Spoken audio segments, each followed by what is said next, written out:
வணக்கம் நண்பர்களே, இன்று ஒரு மூலிகை வரிசையில் இன்றைக்கி நம்ம பார்த்து கொண்டு இருப்பது பப்பாளி மரம் அல்லது செடின்னு கூட சொல்லலாம். ஏன்னா இந்த வெரைட்டியில் வந்து பார்த்திங்கன்னா ஒரு கிட்டத்தட்ட ஒரு 10 அடி ஹைட்டு தான் வந்து இருக்கும். இதோட தண்டு வந்து பார்த்திங்கன்னா ஒரு 5 முதல் 6 அடி தான் வந்து இருக்கும். இதில் வந்து பார்த்திங்கன்னா கிட்டத்தட்ட ஒரு 40க்கு முதல் 50க்கு மேற்பட்ட காய் வந்து காய்ச்சிருக்கு.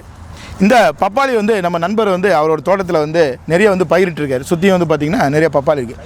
இது ஏன் அப்படி இந்த மாதிரி இவ்வளோ பப்பாளி வந்து திடீர்னு வந்து பயிரிட்டுருக்கீங்க, இவ்வளோ நாள் நிறைய நீங்கள் விவசாயம் பண்ணிகிட்ருக்கீங்களா அப்படின்னு சொல்லி கேட்கும்போது அவர் என்ன சொன்னார்னா, டெங்கு வந்து வந்தபோது இதுக்கு வந்து பிளேட்லெட் வந்து குறைஞ்சி போனதுக்கு இதுதான் நல்ல ஒரு அற்புதமான மருந்து அப்படின்னு சொல்லி நம்ம சித்த மருத்துவர்கள் பாரம்பரியத்தவர்கள் வந்து சொன்னாங்க. 5 நாட்கள் தான் எடுத்தோம்.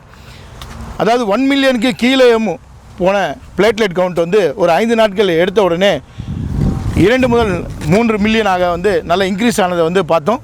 உடல் தேர்றதை வந்து நம்ம பார்த்தோம். அதுக்கப்புறம் இந்த பப்பாளி மரத்தை பற்றி ஆராய்ச்சி பண்ணும்போது இந்த பப்பாளி பழம் வந்து இயற்கையாகவே நம்ம கிராமப்புறத்துகளில் வந்து வீடுகளில் வந்து இந்த பப்பாளி நம்ம குழந்தைங்களுக்கு வந்து கொடுப்பாங்க, பெரியவங்க வந்து சாப்பிடுவோம். எதுக்காகனா இது நல்ல ஒரு மலம் இலக்கி லாக்ஸேட்டிவ் ப்ராப்பர்ட்டி வந்து கொண்டது. மோஷன் வந்து ஃப்ரீயாக வந்து போகும். இதில் வந்து விட்டமின் ஏ வந்து அதிகமாக நிறைஞ்சிருக்கு. சிறியோர் முதல் பெரியவர் யாருக்கு வந்து கண் குறைபாடு இருக்குதோ அவங்க வந்து இதை சாப்பிட்டுட்டு வரும்போது அந்த கண்ணோட குறைபாடு வந்து நீங்கும். சிறந்த நன்மைகள் வந்து நம்மளுக்கு கிடைக்கும்.